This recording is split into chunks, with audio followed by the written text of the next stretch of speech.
Fala pessoal, tudo bem com vocês? Estamos com mais um conteúdo, mais uma notícia para vocês. Então já mete o dedo no like que vai estar ajudando muito o canal aí. E sem enrolações, só vamos dar os créditos ao canal do Gustavo Gaia aí, todos os créditos ao canal dele. E sem enrolações, agora sim, vamos ao vídeo. Calma, gente, vamos nos acalmar e manter a serenidade. A última vez que eu vi as redes sociais nesse alvoroço de celebração, essa festa, foi quando o Bolsonaro ganhou as eleições no finalzinho de 2018. Desde então eu nunca tinha visto tanta gente vibrando, postando fogos de artifício, abrindo garrafas de champanhe, mas calma. Guarde os seus fogos de artifício, guardem suas garrafas de champanhe, porque tem muita coisa ainda por vir. Primeiro, vamos analisar o que aconteceu. A sanção dos Estados Unidos iguala Moraes a xerife do Talibã e líder de gangue haitiana. Imagine explicar isso para a comunidade jurídica internacional. Tentar convencer o mundo de que você está na mesma lista das pessoas mais podres, mais sanguinárias, mais doentias do mundo, porque você é um grande defensor da democracia. Só que não acabou por aí.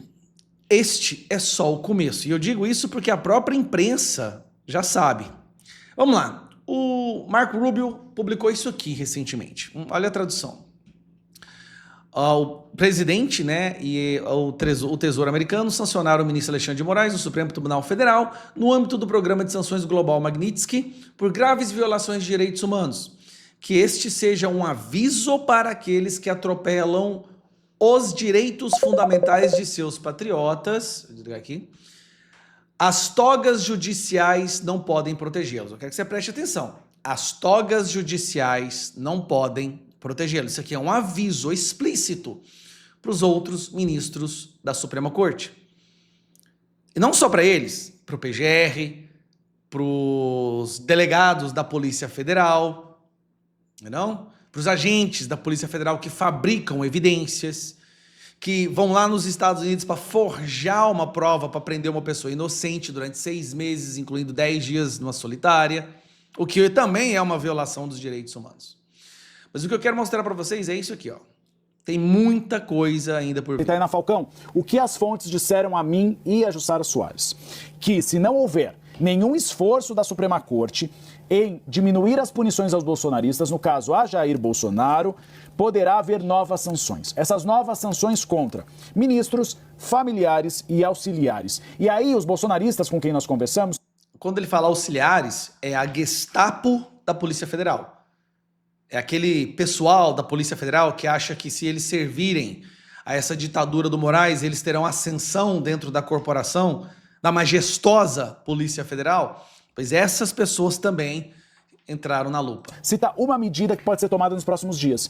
Essa medida é o seguinte: o impedimento de prestação de serviços à Suprema Corte, proibindo, por exemplo, que empresas como Microsoft e Amazon prestem serviços à Suprema Corte brasileira, tirando, portanto, o site do Supremo Tribunal Federal do ar, impossibilitando também o uso de plataformas de processos eletrônicos e sessões via Zoom, ou seja, inviabilizando o trabalho do Supremo Tribunal Federal, paralisando completamente. O que eles dizem, essas fontes com quem eu e a Jussara Soares conversamos? Que isso foi somente uma amostra do que o Departamento de Tesouro e a Casa Branca podem fazer, exatamente na linha do que o Lorival Santana trouxe. Há uma série de cartas na mesa de Donald Trump e ele pode pinçá-las e colocar em vigor dependendo do julgamento de Jair Bolsonaro. Então, se continuarem com a perseguição, buscas e prisões, buscas ilegais, prisões, censura, derrubada de perfis, o que está na mesa, basicamente, não tem nem palavras para explicar, mas se o STF não pode ter acesso a Microsoft, Google, Amazon, o STF acaba, não tem site, não tem sistema, não tem como eles funcionarem. O STF não é o STL, né? O Supremo Tribunal do Lula. Isso foi só uma amostra. Aí tem um outro detalhe que eu quero trazer para a mesa. Esta sanção está vindo apenas dos Estados Unidos. Agora vamos ver como é que estão as coisas na Europa. Esse aqui é o... Vou baixar aqui para você ver. Esse aqui é o Dominik Tarzinski. Ele é Tarzinski, né? Ele é um deputado do Parlamento Europeu, e ele publicou isso aqui agorinha, que eu quero mostrar para vocês. Vamos dar uma olhada. Hoje, juntamente com outros 15 deputados do Parlamento Europeu, enviei uma carta a Kaja Kallas, alta representante da União para os Negócios Estrangeiros e a Segurança, instando-a a recomendar que o Conselho imponha sanções específicas contra o ministro Alexandre de Moraes, do Supremo Tribunal Federal, e seus aliados na Corte, por suas flagrantes violações de direitos humanos. A União Europeia não deve ficar de braços cruzados enquanto Moraes continua a usar o sistema judicial brasileiro como uma arma contra seus oponentes políticos e viola descaradamente os direitos humanos do povo brasileiro. Elogiamos Donald Trump por impor sanções a Moraes hoje e apelamos à União Europeia para que faça o mesmo rapidamente. Então presta atenção. Como vocês sabem, recentemente houve uma eleição para o Parlamento Europeu e esse é o Parlamento Europeu mais à direita de que se tem notícia. Porque a Europa está de saco cheio da esquerda, então eles elegeram um Parlamento Europeu com uma maciça presença da direita. E um desses deputados da direita, que é um que tem grande influência, um excelente articulador, acaba de apresentar o documento com outros 15 membros, são 16 no total, para também que Alexandre de Moraes seja sancionado na Europa. Agora você imagine essa situação. Estados Unidos e União Europeia. As duas maiores forças do mundo estão trabalhando para sancionar Alexandre de Moraes. Só que o que acontece? Por enquanto, na Europa, eles estão indo apenas para Alexandre de Moraes. Se outros ministros decidem seguir aquela máxima, né, de ninguém solta a mão de ninguém, e continuarem com o que eles estão fazendo no Brasil, a levar o Brasil cada vez mais para uma ditadura, então esses ministros seriam inclusos também nessa questão da Europa. O Gilmar Mendes, ele tem mais vida em Portugal que no Brasil. Barroso adora ir para a Europa. Ele sempre teremos Paris. Não sei se sempre terão Paris. Este é o momento das coisas voltarem ao normal. Que a oposição possa ser oposição, que nós possamos falar livremente, que a política arranque os grilhões do STF, do judiciário, dessa ditadura, para que a política possa acontecer naturalmente.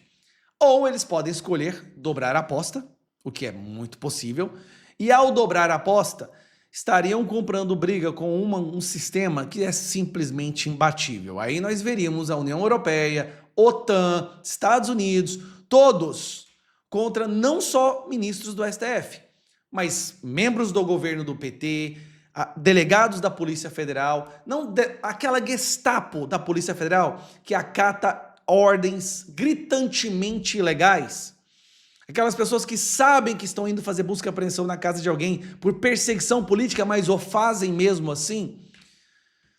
Pensem bem quando Moraes assinar uma decisão agora, que ele vai dobrar a aposta. Todos nós sabemos. Vocês, pensem bem em seguir essa decisão. Não, o mundo não quer mais uma ditadura. Então eu termino o vídeo por aqui. Possa piorar.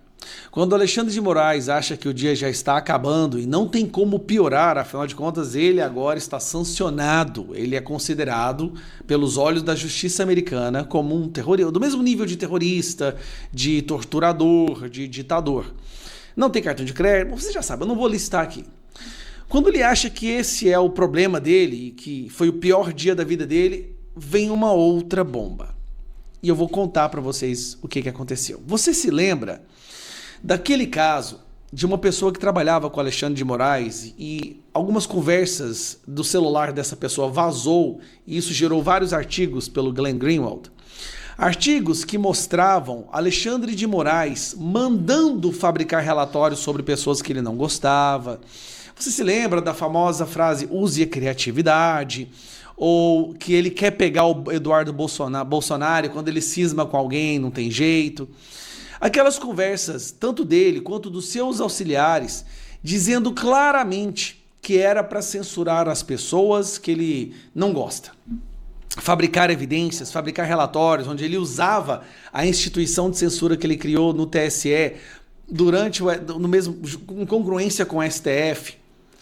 Aquilo deveria, se nós fôssemos um país sério, aquilo deveria ser o bastante para derrubar esse ministro. Para ter o impeachment dele, assim, imediatamente. Mas, obviamente, a imprensa trabalhou ativamente para proteger esse cara, protegeu, e aí ele tá aí. Temos Alexandre de Moraes.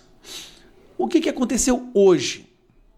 Bom, esse cidadão aqui é o Eduardo Tagliaferro. A gente já falou dele várias vezes, você também já falou dele, né? Você já ouviu falar dele.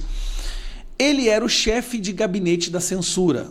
Ele não sabia que era um gabinete da censura quando ele foi começar a trabalhar lá. Mas ao longo do tempo ele foi percebendo muitas coisas estranhas, né? Decisões absurdas, perseguição. E aí depois vazou essas conversas do celular dele e ele começou a temer pela sua própria vida. Inclusive aqui são mensagens dele, né? Mas antes de eu morrer, tenho que contar tudo de Brasília, só falta isso. Ele falou em vários momentos que se ele falasse o que ele sabe e as provas que ele tem, acabava com o STF, acabava com Alexandre de Moraes. Ele começou a ser perseguido, não sobrou outra opção a não ser fugir. Olha só, ex-assessor de Moraes foge para a Itália e ameaça fazer revelações. E agora eu quero mostrar para vocês esse cara aqui, ó, é o Eduardo Tagliaferro, tá aqui com Alan dos Santos, ele participou hoje da revista Timeline, que bateu o recorde de audiência, inclusive. E aqui ele fala algumas coisas interessantes, que agora eu acho que o melhor a fazer é simplesmente escutar. Vambora, tô meio largado aí, não repara não que eu tô em casa aqui, ó. Nada. Mostra Aí, pro ó. pessoal o que você tá bebendo aí, ó. Ó, Explica pro pessoal quem é você, o que aconteceu contigo. Fala aí, vamos lá. eu sou o Eduardo Tagliaferro, o ex-chefe de gabinete da Teoria de Enfrentamento à Desinformação de Alexandre de Moraes, cara, sem saber o que era. E passei tudo o que você já sabe por aí, que acho que o pessoal também, se fizer uma breve pesquisa, vai saber, entendeu? Não é fácil. Sou um dos perseguidos também, estou junto no inquérito com todos vocês, né? Ainda não fui denunciado, mas provavelmente a partir de hoje eu serei denunciado. E o azar é só deles, que quanto mais eles fazem, mais eu faço. E se Deus quiser, o Tagliaferro estará aqui conosco nos Estados Unidos em breve, né, Tagliaferro? Se Deus quiser. Sim, estamos batalhando para isso. E denunciar, né? Porque você viu de perto, né? Sim. Se puder Sim. contar um pouco pro pessoal como que ele opera, o que ele faz, como é que foi a sua experiência dentro do gabinete lá, você vendo tudo aquilo acontecendo, você sem saber ainda direito o que estava acontecendo. Eu gosto muito quando você explica para as pessoas o estranhamento que você teve da ordem do Alexandre de Moraes, das pessoas honestas, assim, você sem entender aquilo, você falou assim, não, eu quero sair. Explica um pouco pro pessoal. Eu cheguei lá com um objetivo, né, com uma tarefa, e quando eu fui surpreendido, né, passou uma semana, um pouco mais, eu vi que a coisa era um pouco diferente. Não tinha visto nada de errado até então, errado assim, que fosse totalmente agressivo, mas eu percebi que existia de fato uma manipulação para, vamos dizer, termo perseguição, né, de direita. Só entravam no gabinete coisas de direita, né, e nada de esquerda. Então isso me chamou muito a atenção e eu comecei a questionar esse tipo de coisa. Mas se longe já é difícil, imagina pessoalmente, né? Sim. E aí você, então, decidiu sair do Brasil para se proteger e poder, Sim. então, denunciar o Alexandre de Moraes, é isso? Sim. Tô fora, graças a Deus. Mais um que é obrigado a fugir do Brasil para denunciar os crimes do Alexandre de Moraes. Só que aí tem um problema. Ele não é direita radical nem nada disso. Ele trabalhava para o Alexandre de Moraes e não estava nem aí para política, tá? E era chefe de gabinete. E estamos trabalhando para isso, né, Alan? Você mais que ninguém sabe, né? Esforço que é tudo isso. E com oração, né? Em joelho no chão. Eu sei que você vai na missa todo domingo. A gente conversa já há um bom tempo. E se Deus quiser, eu quero, mesmo com a Liga Magnitsky, quero ver você aqui nos Estados Unidos conosco, aqui nos estúdios da Timeline, denunciando tudo que o Alexandre de Moraes fez. Porque você tem, né? Você tem muitas provas, né? Você participou ali dos grupos. Isso. Ele tentou... Não, como quer perguntar? Pode perguntar. Não, eu quero perguntar exatamente isso, Tagliaferro. Obrigado aí por participar aqui do Conversa Timeline. A gente já teve uma noção boa naquela série de reportagens da Folha de São Paulo, do Glenn Greenwald, sobre o que havia ali no gabinete do Alexandre de Moraes, de que maneira vocês eram pressionados a praticar uma série de abusos, arbítrios, ilegalidades. Mas a gente precisa saber, além daquele material que a gente já viu, né, o que você acha que tem de provas, né, o que você pode apresentar né, que vai deixar muito claro para quem acha ainda que o Alexandre de Moraes é uma muralha em defesa da democracia, que é exatamente o contrário, que ele é um grande tirano. O que você pode dizer para a gente em relação a isso? Tem bastante coisa. Aquilo lá é só pontinha do iceberg, entendeu? Tem algumas coisas fraudulentas que foram feitas, e se ele vai me assistir, ele sabe do que eu tô falando, lá de agosto, de um ano aí, entendeu? Que a ordem era deletar, e eu, como sou uma pessoa instruída, uma pessoa que tem consciência, eu sempre guardei, porque um dia eu sabia que isso ia virar história e a gente ia ter que contar a verdade, entendeu? Tenho bastante coisa assim, tenho bastante coisa. Não vou adiantar muito não, senão a gente perde a graça, entendeu? Uhum. Mas a brincadeira vai ser divertida. Tem conversa de PGR também, entendeu? Vixe, o Gonê tá no meio disso daí? Rapaz, vai cair todo mundo. O negócio era bem estruturado, né? Na verdade, ali em Brasília não é cada um por si, não. É uma união, é um grupo, viu? É um grupo terrível. Era uma gangue. E tenha certeza, certeza que agora já estou sendo atacado. Agora você vai ver o processo que está parado desde o dia 2 de abril. Bom, rapaz, o que já era ruim conseguiu ficar bem pior. E olha, ele colocou até o PGR, Paulo Gonê, tá na história. Não é só o Alexandre de Moraes. Ele não tem a denúncia apenas contra o Alexandre de Moraes, mas contra o Gonê também.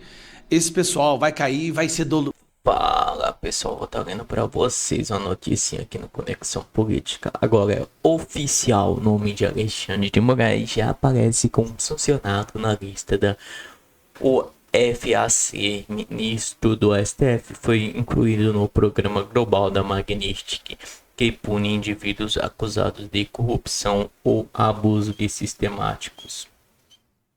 O nome do ministro do Supremo Tribunal Federal, STF, Alexandre de Moraes, já consta na lista de sanções internacionais mantidas pelo governo dos Estados Unidos e do...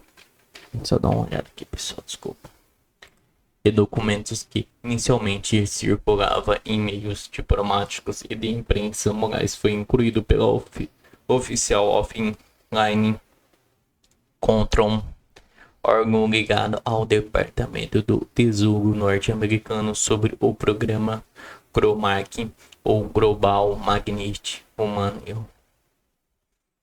A lista atualizada nesta quarta-feira, dia 30, aponta o nome completo do Alexandre de Moraes. Seu local é a data de nascimento: São Paulo, 3 de dezembro de 1968. Além da identificação de documento brasileiro, passaporte e documento nacional de identidade e nacionalidade declarada brasileiro, o registro foi feito na lista de cidadãos especialmente dignados SDN com base na acusação enquadradas no programa Global Magnitsky.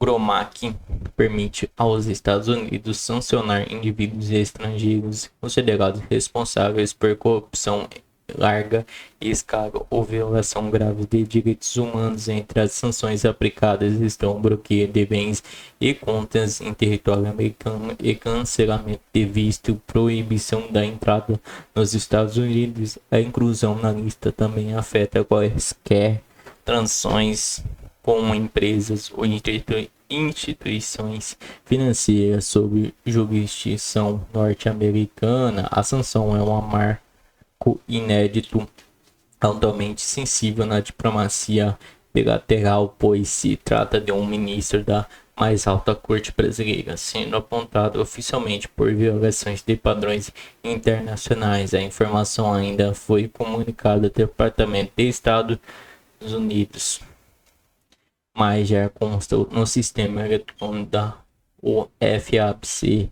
Com confirmação da sanção, o caso deve desencadear uma grave crise diplomática entre o Brasil e os Estados Unidos, além de abrir efeitos internos no país, tanto no campo jurídico quanto político. O programa Global Magnitsky foi criado em 2016, já foi utilizado contra juízes políticos, empresários e membros da Força de Segurança em vários países, como Nicarágua, Venezuela, Irã, China e Rússia. Até o momento, o Supremo Tribunal Federal da Itamaraty, a Casa Branca, ainda não se pronunciou sobre o assunto. A expectativa é que, diante da repercussão internacional, autoridades brasileiras se manifestem ainda nas próximas horas.